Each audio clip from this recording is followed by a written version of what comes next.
তুমি তো পাহাড়ের উঁচু স্থানে আছো, উঁচু জায়গায় আছো, উঁচু জায়গায় বসে সমানভাবে পাহাড়ের চতুর্দিকে দেখতে পাও। আমরা যারা পাহাড়ের উত্তর দিকে আছি তারা দক্ষিণ দিকে কারা আছে না না আছে এটা আমরা জানি না।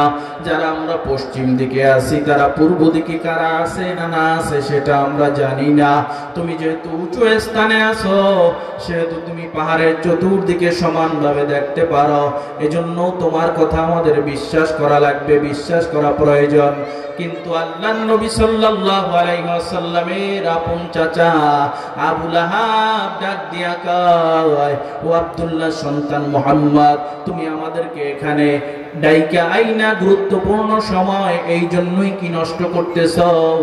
আমাদের গুরুত্বপূর্ণ দামি সময়গুলো তুমি নষ্ট করে দিলা। ও মুহাম্মদ, তুমি ধ্বংস হয়ে যাও, ধ্বংস হয়ে যাও, ধ্বংস হয়ে যাও। জোরে কন্না আউযু বিল্লাহ। আল্লাহর কাছে এই বাক্যটা, এই কালেমাটা, এই কালামটা এত খারাপ লেগেছে, আল্লাহ তাআলা সাথে সাথে সূরা লাহাবের প্রথম অংশ নাজিল করে দিলেন। তাব্বাত ইয়াদা আবি লাহাবি ওয়া তাব। আমার নবী পয়গম্বরের দুটো হাত ধ্বংস হবে কি? ও আবু লাহাব, তোমার দুটো হাত ধ্বংস হয়ে গেছে। আল্লাহর নবী এবার দ্বীনের দাওয়াত দেয়, কালেমার দাওয়াত দেয়, মানুষ গ্রহণ করে না। আল্লাহর নবী সাল্লাল্লাহু আলাইহি ওয়াসাল্লাম এক পর্যায়ে দাওয়াত নিয়ে আবু বকর রাদিয়াল্লাহু তাআলা আনহুর কাছে চলে গেলেন। হযরতে আবু বকর রাদিয়াল্লাহু তাআলা আনহু মক্কার মধ্যে একজন প্রতিষ্ঠিত ব্যবসায়ী ছিলেন, প্রতিষ্ঠিত ব্যবসায়ী। তার বাবাও ছিলেন প্রতিষ্ঠিত একজন ব্যবসায়ী, অনেক বড় ব্যবসায়ী। তার দাদাও ছিলেন প্রতিষ্ঠিত একজন ব্যবসায়ী। তার বংশ পরক্রমায় অনেক ধনী পরিবার, একটা বড় ব্যবসায়ী পরিবার। আল্লাহর নবী সাল্লাল্লাহু আলাইহি ওয়াসাল্লাম দ্বীনের দাওয়াত নিয়ে, কালেমার দাওয়াত নিয়ে, ঈমানের দাওয়াত নিয়ে আবু বকর রাদিয়াল্লাহু তাআলা আনহুর কাছে হাজির হয়ে গেলেন। আবু বকর রাদিয়াল্লাহু তাআলা আনহু দ্বীনের দাওয়াত গ্রহণ করলেন, কালেমার দাওয়াত গ্রহণ করলেন। দ্বীনের দাওয়াত, কালেমার দাওয়াত গ্রহণ করার পর কিছুদিন পর আল্লাহর নবী সাল্লাল্লাহু আলাইহি ওয়াসাল্লাম আবু বকর রাদিয়াল্লাহু তাআলা আনহুকে ডাক দিয়া বলেন, ও আবু বকর, আপনি তো দ্বীনের দাওয়াত গ্রহণ করলেন, কালেমার দাওয়াত গ্রহণ করলেন, ঈমানের দাওয়াত গ্রহণ করলেন। আলহামদুলিল্লাহ, আলহামদুলিল্লাহিল্লাযী কাফা ওয়া সালামুন আলা ইবাদিহিল্লাযীনা ইসতাফা। أما بعد فأعوذ بالله من الشيطان الرجيم.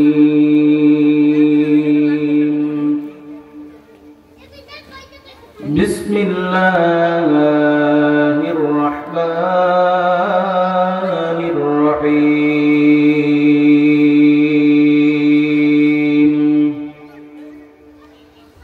والعصر إن الإنسان لفي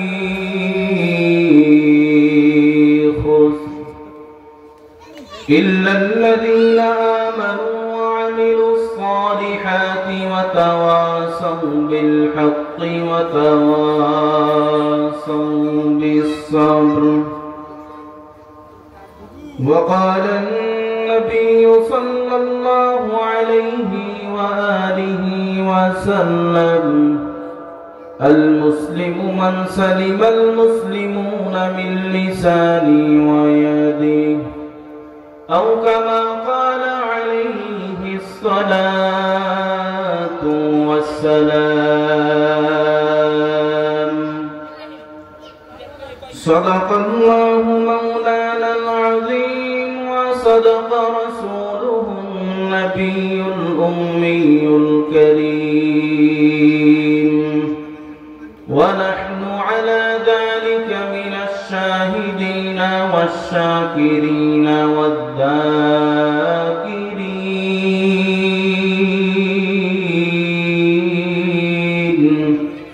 والحمد لله رب العالمين.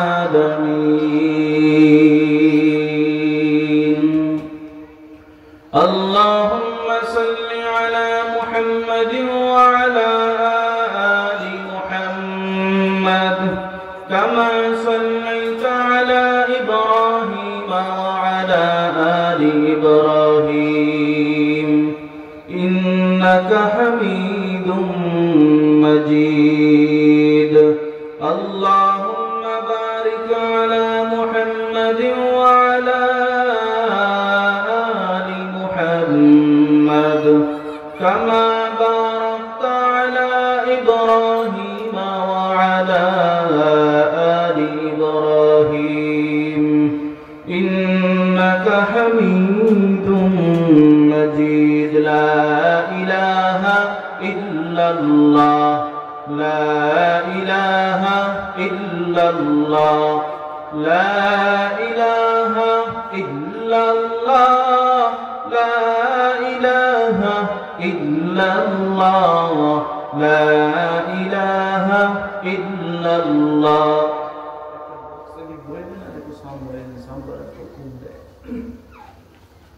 لا إله إلا الله لا إله إلا الله لا إله إلا الله محمد رسول الله صلى الله عليه وسلم سبحانك لا علم لنا إلا ما علمتنا إنك أنت العليم الحكيم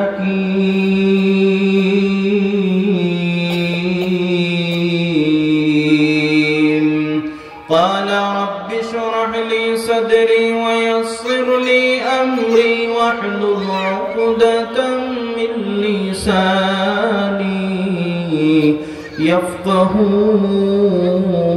قولي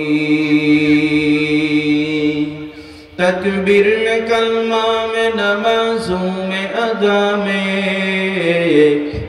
تکبیر میں کلمہ میں نمازوں میں ادا میں اے نام الہی چ ملا نام محمد اے نام الہی چ ملا نام محمد فرما تمہیں آدم کے مجھے خلد تری میں لکھا ہوا تو باپ ملا نام محمد لکھا ہوا تو باپ ملا نام محمد شکریہ الحمدللہ বরগুনা জেলাধীন বেতাগী উপজেলার অন্যতম একটি দ্বীনি শিক্ষা প্রতিষ্ঠান দ্বীনি মার্কাজ দাওয়াতুল হক হিফজুল কোরআন কওমিয়া মাদ্রাসার উদ্যোগে আয়োজিত হাফেজ ছাত্রদের দস্তারবন্দি উপলক্ষে তৃতীয় বার্ষিক ওয়াজ মাহফিল ও হালকায়ে জিকিরে উপস্থিত মুহতারাম সম্মানিত সভাপতি উপস্থিত মাহফিলের সম্মানিত প্রধান অতিথি বিশেষ অতিথিবৃন্দ মুআজ্জাজ মুকাররম হযরত উলামায়ে কেরাম দূর দূরান্ত আঁকাবাঁকা পথ থেকে আগত মুরব্বিয়ানে কেরাম যুবক ভাইয়েরা পর্দার আড়ালে অবস্থানরত সুশিক্ষিতা মাহতারিবা মা ও বোনেরা আমার সৃষ্টির মহান স্রষ্টা দয়াময় রব্বুল আলামিন আল্লাহ তাবারক ওয়া তাআলার দরবারে লাখো কোটি কোটি শুকর ও সুজুদ যেই মহান স্রষ্টা রব্বুল আলামিন আল্লাহ তাআলা আপনাকে আমাকে দয়া করে মায়া করে ইহসান করে ভালোবেসে কোরআন হাদিসের মজলিসে জান্নাতের বাগানে আসার এবং বসার মতন তৌফিক দান করলেন এজন্য সেই মহান স্রষ্টা রব্বুল আলামিন আল্লাহ তাবারক ওয়া তাআলার দরবারে আমরা সকলেই প্রাণ খুলে শুকর আদায় করি আলহামদুলিল্লাহ। প্রিয় হাজিরিন, মাগরিবের পরে অত্যন্ত সময়টা হলো অত্যন্ত দামি এবং গুরুত্বপূর্ণ। এজন্য অনুরোধ করব যারা এদিক সেদিক ঘোরাফেরা করতেছেন আমরা এদিক সেদিক ঘোরাফেরা না করে সবাই মাহফিলের ময়দানে এসে বসি, কারণ রাত্র 11টা-12টার পরে এই জান্নাতের বাগান আপনার আমার কারো জন্য অপেক্ষা করবে না, কি বলেন ঠিক কিনা? সুতরাং অযথা এদিক সেদিক ঘোরাফেরা না করে এই জান্নাতের বাগানে কোরআন এবং হাদিসের মজলিসে আমরা সকলেই এসে বসার চেষ্টা করি। আল্লাহ তৌফিক দান করুন, আমিন। প্রিয় হাজিরিন, আপনাদের সম্মুখে পবিত্র কোরআনুল কারীমের 114টি সূরার মধ্যে 103 নম্বর সূরা সূরাতুল আসর তেলাওয়াত করেছি বিশ্বনবী সাল্লাল্লাহু আলাইহি ওয়া আলিহি ওয়াসাল্লামের অসংখ্য মিয়বানী হাদিস শরীফের মধ্য থেকে একটি হাদিসের টুকরা আপনাদের মাঝে তেলাওয়াত করেছি। রব্বে কারীম আল্লাহ তাআলার দরবারে তৌফিক চাই, আপনাদের কাছে দোয়া চাই আল্লাহ তাআলা যেন সূরা এবং হাদিসের আলোকে আমি অধমকে সংক্ষিপ্ত সময়ে এমন কিছু কথা উপস্থাপন করার তৌফিক দান করেন যেই কথা দ্বারা আমরা এলাকার মানুষ, আমাদের এই বেতাগীর মানুষ, গোটা দেশের মানুষ উপকৃত হতে পারে। আল্লাহ তৌফিক দান করুন, আমিন। প্রিয় হাজিরিন, রব্বে কারীম আল্লাহ তাআলা সূরার শুরুতেই সময়ের শপথ খেয়েছেন। সময় একটি দামি এবং গুরুত্বপূর্ণ সম্পদ। রব্বে কারীম আল্লাহ তাআলা দামি কোনো জিনিস ছাড়া গুরুত্বপূর্ণ কোনো জিনিস ছাড়া কোনো জিনিসের কসম আল্লাহ তাআলা খান না। প্রবাদ আছে, আল ওয়াক্তু লা ইয়ানতাজিরু লি আহাদিন, সময় এবং স্রোত কারোর জন্য অপেক্ষা করে না। দুনিয়ার জমিনে যারা সময়ের মূল্যায়ন করবে, সময়ের গুরুত্ব দিবে, তারা দুনিয়ায়ও দামি হবে, আখিরাতেও দামি হবে। দুনিয়ার লাইনে যদি কেউ জজ হতে চায়, ডাক্তার হতে চায়, ইঞ্জিনিয়ার হতে চায়, ব্যারিস্টার হতে চায়, এরকম দুনিয়ার লাইনে যদি দুনিয়াকে কেউ হাসিল করতে চায়, সময়ের গুরুত্ব দিয়ে লেখাপড়া করতে হয়। লেখাপড়া করা ছাড়া কেউ ডাক্তার, ইঞ্জিনিয়ার, বড় আলেম, বড় মুফাসসির, মুহাদ্দিস হতে পারে না। ঠিক কেউ যদি সময়ের মূল্যায়ন করে, সময় দামি সম্পদ মনে করে, সময়ের গুরুত্ব দেয়, তাহলে সে আখিরাতেও দামি একজন মানুষ হিসাবে বিবেচিত হবে। রব্বে কারীম আল্লাহ তাআলা সূরার শুরুতেই বলেন, ওয়াল আসর ইন্নাল ইনসানা লাফি খুসর। আল্লাহ তাআলা বলেন সময়ের শপথ করে আল্লাহ পাক রব্বুল আলামিন বলেন, দুনিয়ার সব মানুষ ক্ষতিগ্রস্ত, সব মানুষ বিফল, সব মানুষ জাহান্নামী। রব্বে কারীম আল্লাহ তাআলা দুনিয়ার সব মানুষের জীবনকে বিফল বললেন। দুনিয়ার সব মানুষ জাহান্নামী, দুনিয়ার সব মানুষের সফলতার চূড়ান্ত ঠিকানায় বুঝতে পারে নাই। দুনিয়ার সব মানুষের জীবনটা বিফল, সব মানুষ জাহান্নামী। এখন যদি আপনারা প্রশ্ন করেন, হুজুর চরমোনাইর হুজুর কিছুদিন আগে বেতাগীতে চলে আসছেন, বেতাগী থেকে শায়েখে চরমোনাই মাহফিল করে চলে গেছেন, এর কয়েকদিন আগে সারসিনার হযরত পীর সাহেব হুজুর মাহফিল করে চলে গেছেন, এই যে পটুয়াখালীতে ডক্টর মিজানুর রহমান আজহারি মাহফিল করিয়া চলিয়া গেল। আপনারা যদি চরমোনাইর হুজুরকে প্রশ্ন করেন, হুজুর দুনিয়ার সব মানুষ ক্ষতিগ্রস্ত, সব মানুষ জাহান্নামী, তাহলে জান্নাতে যাইবে কারা? তাকে যদি এই প্রশ্ন করেন, এই জবাব তার দেয়া লাগবে না। সারসিনার হযরত পীর সাহেব হুজুরের এই প্রশ্নের জবাব দেয়া লাগবে না। ডক্টর মিজানুর রহমান আজহারি সাহেবের এই প্রশ্নের জবাব দেয়া লাগবে না, কারণ রব্বে কারীম আল্লাহ তাআলা সূরার ৩য় আয়াতে কারিমার মধ্যে জবাব দিয়ে দিয়েছেন। রব্বে কারীম আল্লাহ তাআলা বলেন, ইল্লাল্লাযীনা আমানু, সব মানুষ ক্ষতিগ্রস্ত হবে না, সব মানুষ জাহান্নামে যাবে না, যাদের মধ্যে 4টা গুণ থাকবে, যারা 4 গুণে গুণান্বিত হবে, 4 গুণের অধিকারী হবে, আল্লাহ তাআলা তাদের ঠিকানাকে জাহান্নামে বানাবেন না, তাদের জীবনটা সফল কামের চূড়ান্ত ঠিকানার মধ্যে পৌঁছিয়া যাবে। আল্লাহ তাআলা বলেন, ইল্লাল্লাযীনা আমানু, যারা ঈমান এনেছে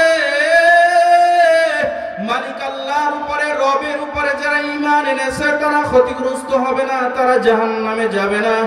আমানতু বিল্লাহি ওয়া মালাইকাতিহি ওয়া কুতুবিহি ওয়া রুসুলিহি ওয়াল ইয়াউমিল আখির ওয়াল কদরি খাইরিহি ওয়া শাররিহি মিনাল্লাহি তাআলা ওয়াল বা'সি বা'দাল মাউত। রবের উপরে ঈমান আনার পরে যারা আখিরাতের দিবসের উপরে ঈমান আনবে, নবী রাসূলের উপরে ঈমান আনবে, মৃত্যুবরণ করবে এর উপরে ঈমান আনবে, মরা লাগবে এটা সত্য, কোনো সন্দেহ নাই। মরার পরে আল্লাহ পাক রব্বুল আলামিন কিয়ামতের ময়দান কায়েম করবেন, বিচারময় আদালত কায়েম করবেন। ওই বিচারময় দিনের উপরে যারা ঈমান আনবে তারা ক্ষতিগ্রস্ত হবে না, তারা জাহান্নামে যাবে না। আমানতু বিল্লাহ, যারা আল্লাহর উপরে ঈমান আনবে, যারা মালিক আল্লাহর উপরে, রবের উপরে ঈমান আনবে, তাদের জীবনটা বিফলে যাবে না, তারা সফল কামের চূড়ান্ত ঠিকানার মধ্যে পৌঁছিয়া যাবে। মুসাফির এ মুসাফিরের দলেরা, কবর পথের পথিক আমার ভাইরা, বেতাগী এলাকার মুসলমানেরা, যারা 4টা গুণে গুণান্বিত হবে তারা জাহান্নামে যাবে না, ক্ষতিগ্রস্ত হবে না। রব্বে কারীম আল্লাহ তাআলা 1 নাম্বার গুণের অধিকারীকে আল্লাহ ঘোষণা করলেন, যারা ঈমান আনবে মালিক রবের উপরে, তাদের জীবনটা বিফলে যাবে না, তাদের জীবনটা ক্ষতিগ্রস্ত হবে না। 2 নাম্বার গুণ আমিলুস সালিহাত, যারা ঈমান আনার পরে নেক আমল করবে, নেক আমল, ঈমান আনার পরে যারা নেক আমল করবে তাদের জীবনটা বিফল নয়, তাদের জীবনটা সফল কামের চূড়ান্ত ঠিকানা জান্নাতে চলে যাবে। 1 নাম্বার আমরা গুণ পাইলাম, যারা মালিক, যারা রব আল্লাহর উপরে ঈমান আনবে। 2 নাম্বার গুণ, ঈমান আনার পরে যারা নেক আমল করবে। এইবার আপনারা বলেন, আমরা মালিক আল্লাহর উপরে ঈমান এনেছি কি আনি নাই?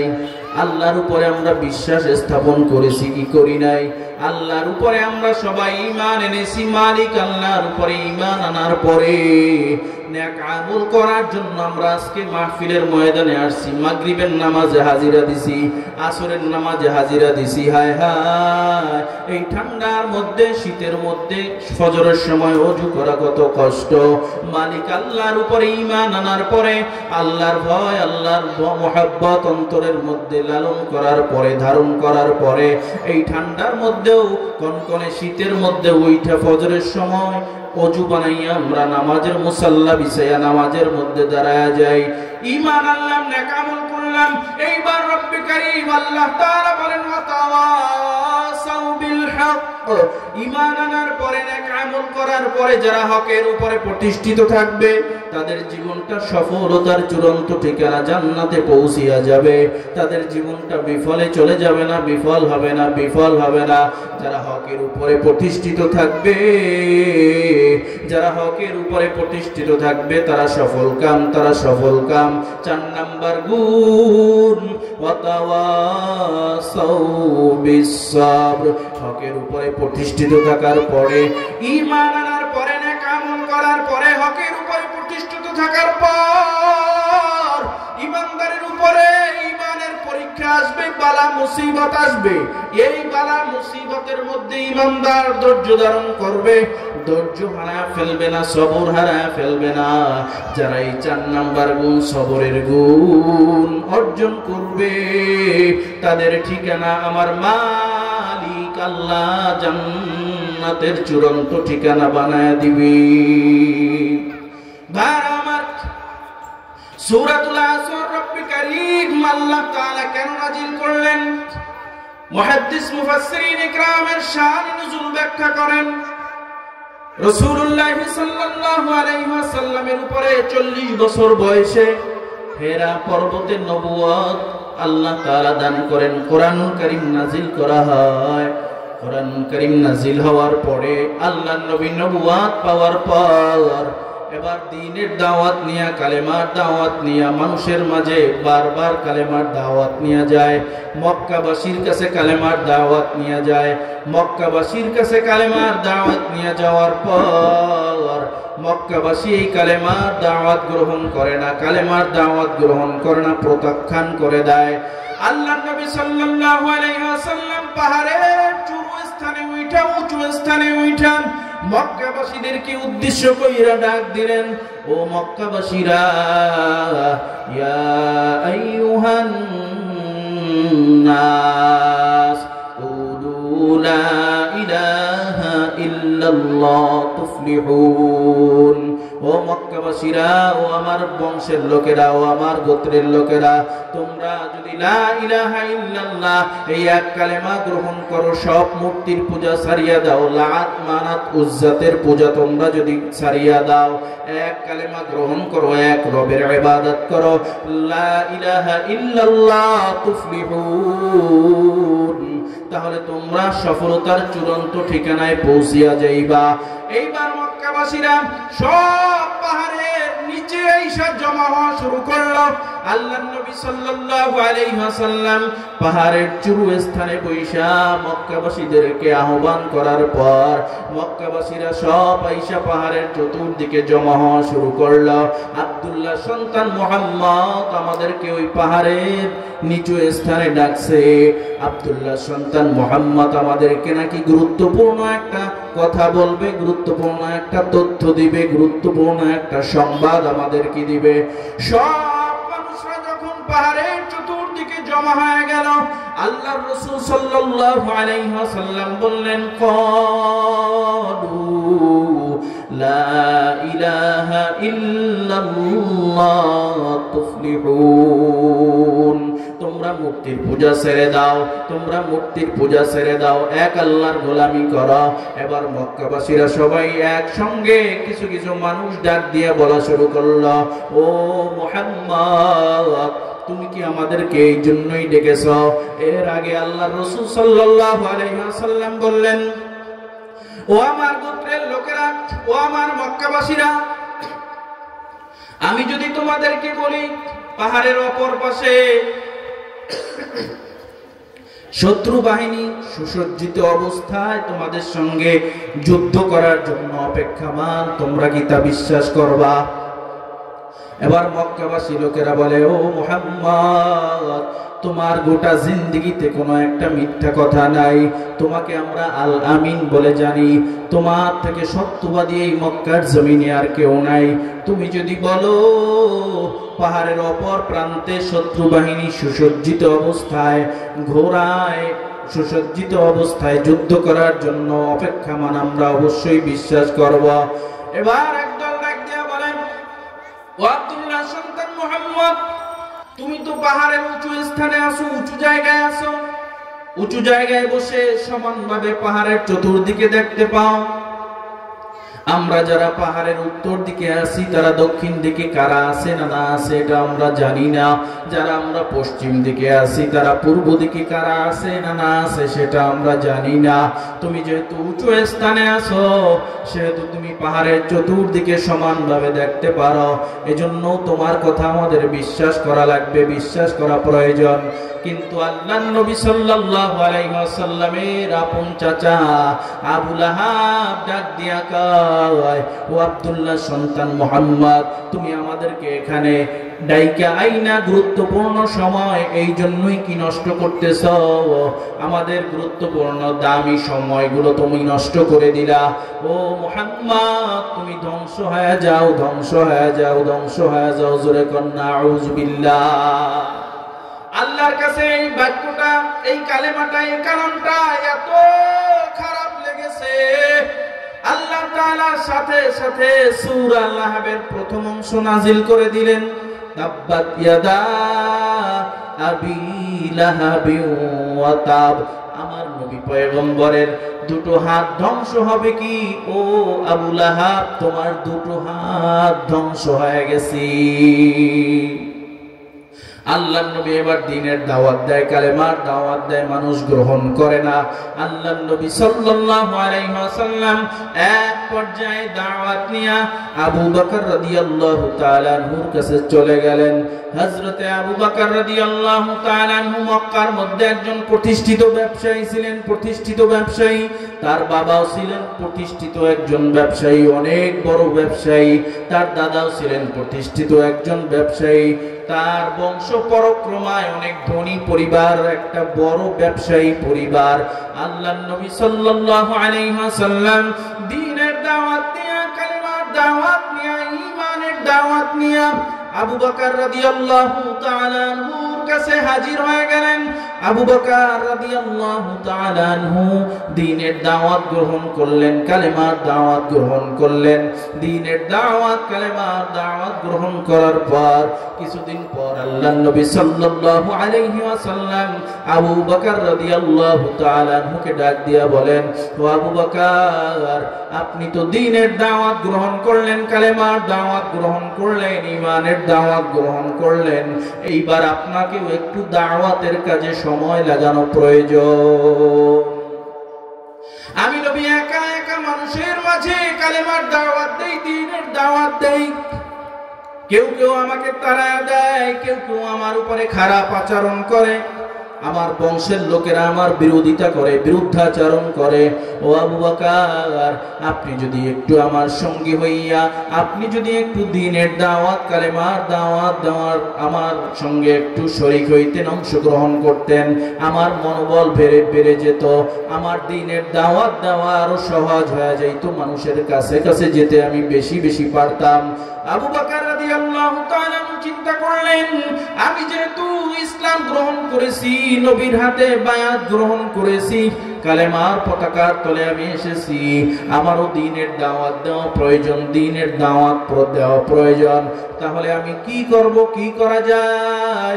আবু বকর রাদিয়াল্লাহু তাআলা দৈনিক 24টা ঘন্টার মধ্যে 12 ঘন্টা সময় নিজের পরিবারের কাছে থাকতেন, ঘুমাতেন, খেতেন, অন্যান্য হাজত সারতেন।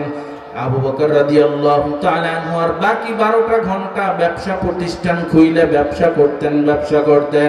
আবু বকর রাদিয়াল্লাহু তাআলা আনহু এইবার চিন্তা করলেন, না না, আমি যেহেতু দ্বীনের দাওয়াত কবুল করেছি, কালেমার দাওয়াত গ্রহণ করেছি, আমার দ্বীনের দাওয়াত দেওয়া প্রয়োজন, দ্বীনের দাওয়াত দেওয়া দরকার। আবু বকর রাদিয়াল্লাহু তাআলা আনহু এইবার সিদ্ধান্ত নিয়ে নিলেন, আমি ব্যবসা থেকে মাত্র 3টা ঘন্টা মাইনাস করে 3টা ঘন্টা সময় আমি নবীর সঙ্গে দ্বীনের দাওয়াত দেওয়ার জন্য আমি চলে যাব, কালেমার দাওয়াত দিব, ঈমানের দাওয়াত দিব। আবু বকর রাদিয়াল্লাহু তাআলা আনহু এইবার সিদ্ধান্ত নেয়, তিনি দ্বীনের দাওয়াত দেওয়ার জন্য মাত্র 9টা ঘন্টা সময় ব্যবসার কাজে লাগায়, 3টা ঘন্টা সময় নবীর সঙ্গে দেওয়া শুরু করলো। কিন্তু নবীর সঙ্গে 3 ঘন্টা সময় যেই দেওয়া শুরু করলো, দাওয়াতের মধ্যে এত মজা পেয়ে গেছে, এত ভালো লেগেছে, আবু বকর রাদিয়াল্লাহু তাআলা আনহু চিন্তা করলেন, না না, আমার মাধ্যমে 3টা ঘন্টা সময় দ্বীনের দাওয়াতে ব্যয় করলে হবে না, আমি আগামীকাল থেকে আরো 3 ঘন্টা অ্যাডজাস্ট করে যোগ করে আমি আগামীকাল থেকে ব্যবসায় দিব 6 ঘন্টা, আর দ্বীনের দাওয়াতের জন্য আমি দিব 6 ঘন্টা। সুবহানাল্লাহ। এবার পরের দিন থেকে আবু বকর রাদিয়াল্লাহু তাআলা আনহু ব্যবসায় দেয় 6 ঘন্টা, দ্বীনের দাওয়াতে সময় লাগায় 6 ঘন্টা।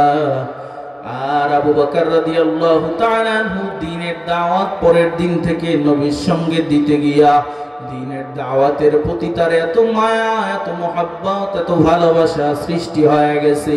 আবু বকর রাদিয়াল্লাহু তাআলা আনহু বলে, না না, আমি ঈমান গ্রহণ করার পরে আমি আমার ব্যবসার মধ্যে 6 ঘন্টা সময় লাগাই, আর দাওয়াতের পিছনে আমি 6 ঘন্টা সময় লাগাই। না না, দাওয়াতের হক আমার মাধ্যমে আদায় হয় না, আমার দাওয়াতের সময় আরো বাড়ানো প্রয়োজন।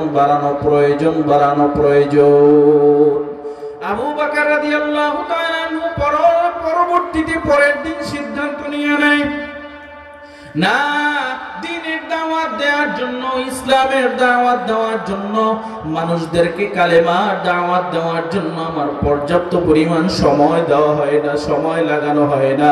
এই দ্বীনের জন্য, ইসলামের জন্য আমার আরো সময় লাগানো প্রয়োজন। এ মুসাফিরের দলেরা, কবর পথের পথিক আমার ভাইরা, যারা তাবলীগের মধ্যে 3 দিন সময় লাগায়, তাবলীগের সাথীরা হাতে পায়ে ধইরা বলে, ভাই 3 দিন তাবলীগের মধ্যে সময় লাগান। ওই 3 দিন যখন মানুষটা প্রথম সময় লাগায়, 3 দিন সময় লাগানোর পরে দাওয়াতের মধ্যে এত মজা পায়, এবার নিয়ত করিয়া ফেলায়, আমি প্রতি মাসে 3 দিন কইরা সময় লাগাবো। কথা বলেন ঠিক কিনা? এরপরে দ্বীনের দাওয়াত দিতে এত মজা পায়, বলে এবার আমি 1 চিল্লায় যাব। এবার যখন 1 চিল্লার থেকে ফিরে আসে, বলে না না, আমার দ্বীনের জন্য, ইসলামের জন্য পর্যাপ্ত পরিমাণে সময় লাগানো প্রয়োজন, সময় লাগানো দরকার, আমি 1 সাল দিব। এরপরে যখন 1 সাল দিয়ে আসে, বলে না, আমার দ্বীনের জন্য, ইসলামের জন্য পর্যাপ্ত পরিমাণে সময় দেওয়া হয় না। ওই আবু বকরের উত্তরসূরি দাওয়াত ও তাবলীগের সাথীদের হালাত এমন হয়। জোরে বলেন ঠিক কিনা? যারা চর্ম মায়ের হালকায় জিকিরে যায়। হালকায় জিকিরে যেতে যেতে হালকায় জিকিরের প্রতি, দ্বীনের প্রতি, ইসলামের প্রতি এত মায়া মোহাব্বত জন্ম নেয়। এবার তিনি খালেস নিয়ত করিয়া নেয়, আমি প্রত্যেক সপ্তাহে একদিন হালকা করব, মাসে একদিন আমি মাসিক ইস্তেমা সব গুজারি করব, চরমোনার মাহফিলে 3 দিন সময় লাগাবো, এলাকায় এসে আমি দ্বীনের দাওয়াতে আমি সময় লাগাবো। কারণ যার প্রতি যার মোহাব্বত, তার প্রতি আস্তে আস্তে মায়া মোহাব্বত বাড়ার কারণে ওই দ্বীনের প্রতি, ইসলামের প্রতি মানুষের মায়া মোহাব্বত ভালোবাসা বেড়ে যায়। আবু বকর রাদিয়াল্লাহু তাআলা আনহু এইবার সিদ্ধান্ত নেয়, আমি দৈনিক 3টা ঘন্টা সময় আমি ব্যবসার কাজে লাগাবো, 9টা ঘন্টা সময় আমি দ্বীনের কাজে লাগায় দেব। 9 ঘন্টা সময় দ্বীনের কাজে, ইসলামের কাজে আমি লাগায় দেওয়ার পর পর্যাপ্ত পরিমাণ মনে হয় আমার সময় লাগানো হয়ে যাবে। এবার ব্যবসার কাজে 3 ঘন্টা সময় লাগাই, তাহলে ওই ব্যবসা কি আর থাকে? 3 ঘন্টা সময় লাগাই, নতুন কইরা কোনো মাল সামানা দোকানে উঠানোর মতন কোনো সময় তার হয় না। যেই মালগুলো আছে এগুলো বিক্রি করে দেয়। এদিকে দাওয়াত দিতে দিতে দিতে দিতে মুসলমানের সংখ্যা বাড়ি হতে শুরু হয়। মুসলমানের সংখ্যা যেই বাড়ি হতে শুরু হয়, গরিব মুসলমানেরা ইহুদি বেঈমান মুশরিকদের বাড়িতে কাজকর্ম করত। ওই বেঈমান মুশরিকের দলেরা ডাক দিয়া বলে, ও আমার কর্মচারীরা, তোমরা তো আব্দুল্লাহ সন্তান মুহাম্মাদের দাওয়াত কবুল করে তার মুরিদ হয়ে গেছো। ওই যে আবু বকরের দাওয়াত কবুল করে আবু বকরের মুরিদ হয়ে গেছো, তোমাদেরকে আমি আর কাজে নিব না। এবার নতুন মুসলমান, নবমুসলিম মুসলমানরা কাজ হারায় আর রিজিকের অভাবে পড়ে যায়। এবার নতুন মুসলমানেরা আবু বকর রাদিয়াল্লাহু তাআলা আনহুর কাছে এসে কয়, ও পয়গম্বরের সাহাবী আবু বকর, আপনার দাওয়াত গ্রহণ করেছি, নবীর দাওয়াত গ্রহণ করেছি, কালেমার দাওয়াত গ্রহণ করেছি, ঈমানের দাওয়াত গ্রহণ করেছি। এখন কাফের বেঈমান মুশরিকের দলেরা আমাদেরকে কাজ দেয় না, আমাদের রিজিকের বড় অভাব। আবু বকর রাদিয়াল্লাহু তাআলা আনহুকে বলে, তারা বলে তোমরা নবীর কাছে যাও, মুহাম্মাদের কাছে যাও, আবু বকরের কাছে যাও, তাদের কাছে গেলে তারা রিজিকের ব্যবস্থা করবে, আমরা কোনো রিজিকের ব্যবস্থা করতে পারবো না।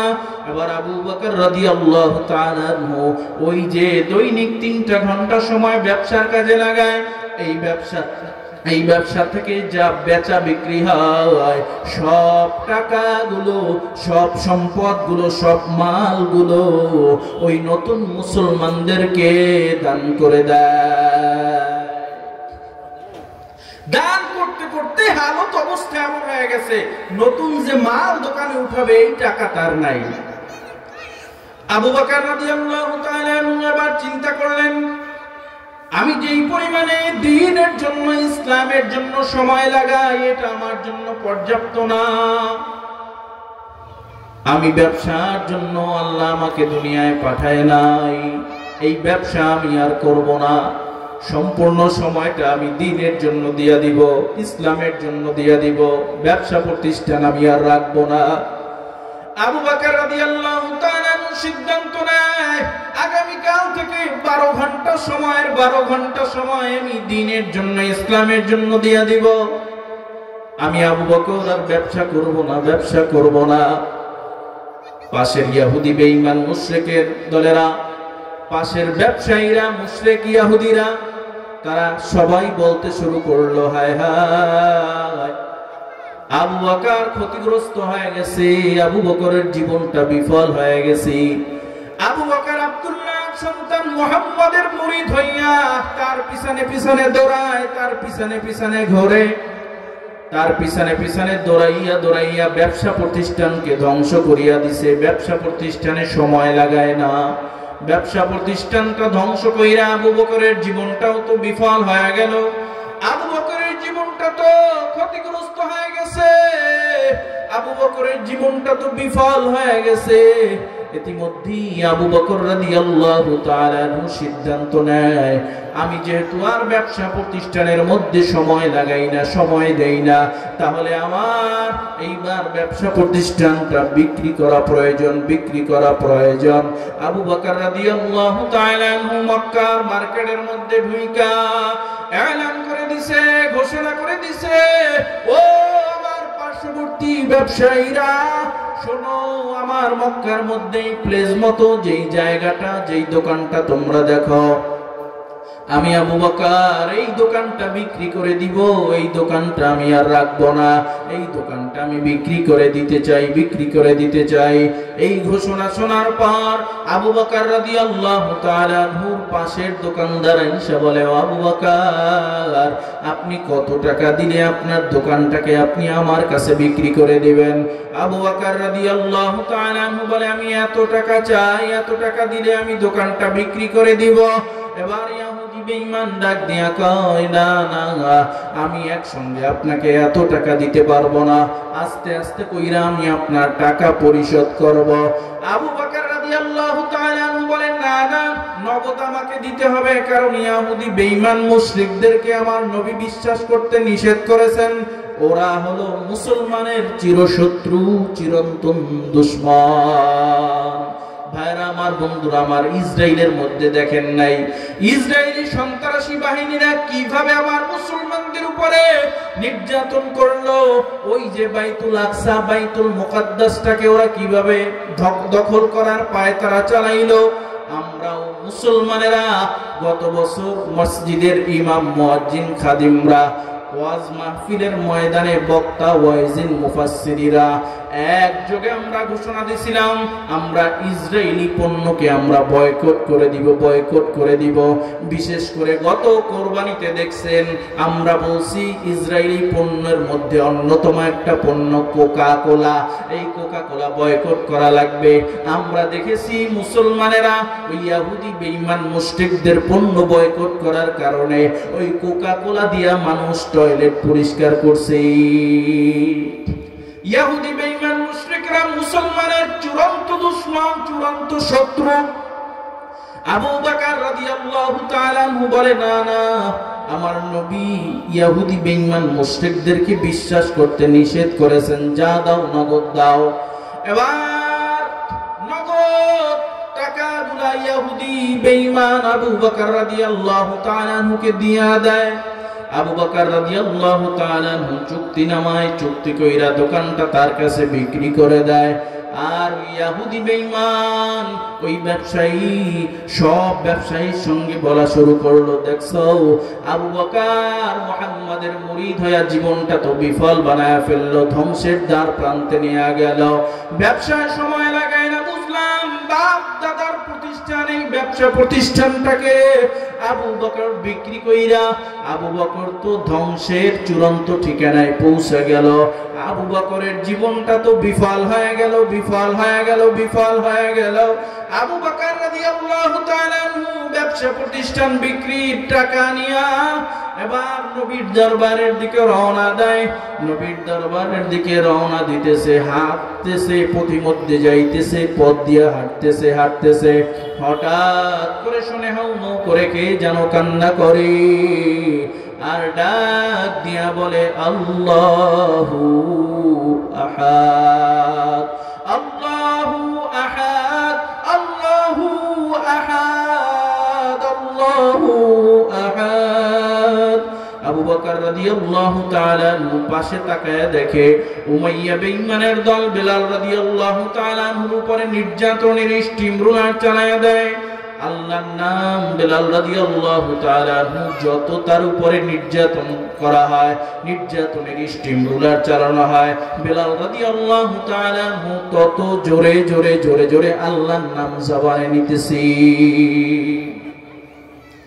এবার আবু বকর রাদিয়াল্লাহু তাআলা আনহু উমাইয়া বেঈমানকে ডাক দিয়া বলে, ও ও উমাইয়া, এই মক্কার মধ্যে এমন কোন আইন নাই, এমন কোন বিধি বিধান নাই, এমন কোন নিয়ম নীতি নাই যেই বিধি বিধানে তুমি কোন গোলামের উপরে এমন ভাবে নিষ্ঠুর নির্যাতন করতে পারো, নির্মম ভাবে অত্যাচার করতে পারো।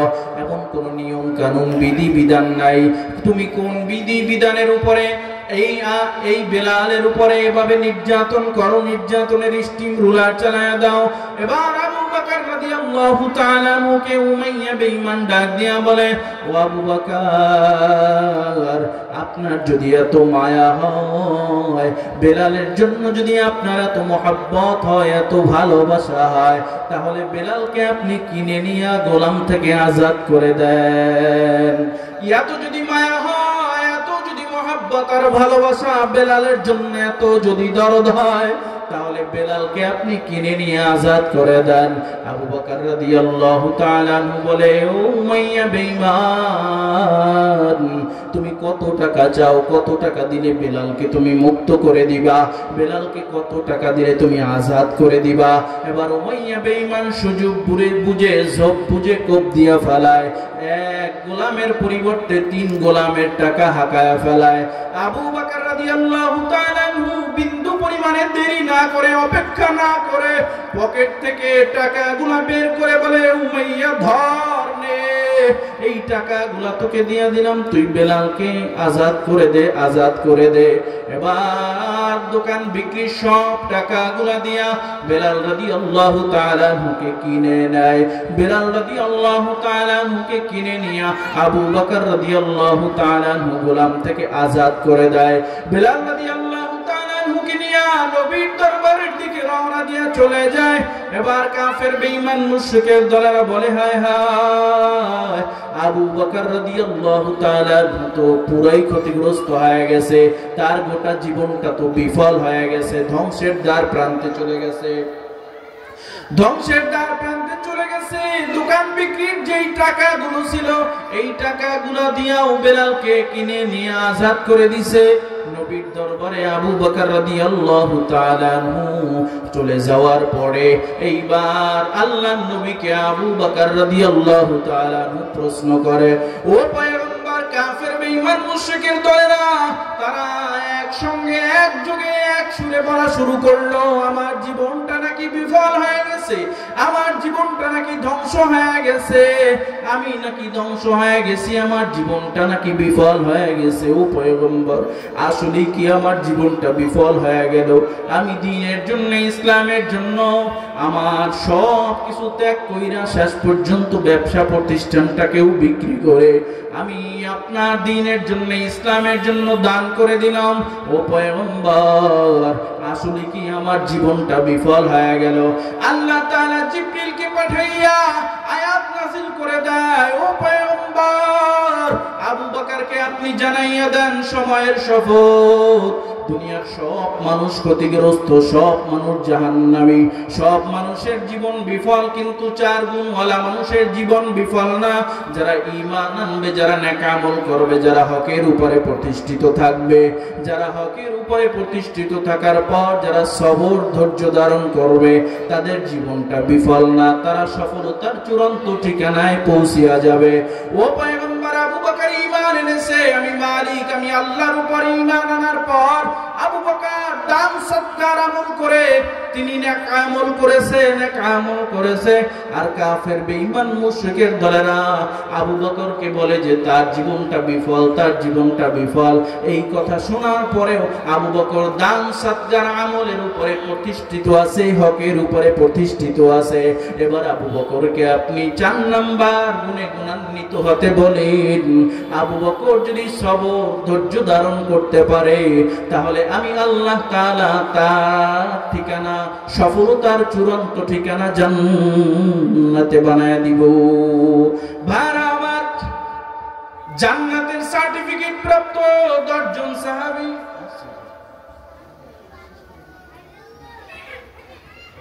আবু বকর রাদিয়াল্লাহু তাআলা আনহু এমন একজন সাহাবী, জান্নাতের সার্টিফিকেট প্রাপ্ত দুনিয়ায় 10 জন সাহাবী।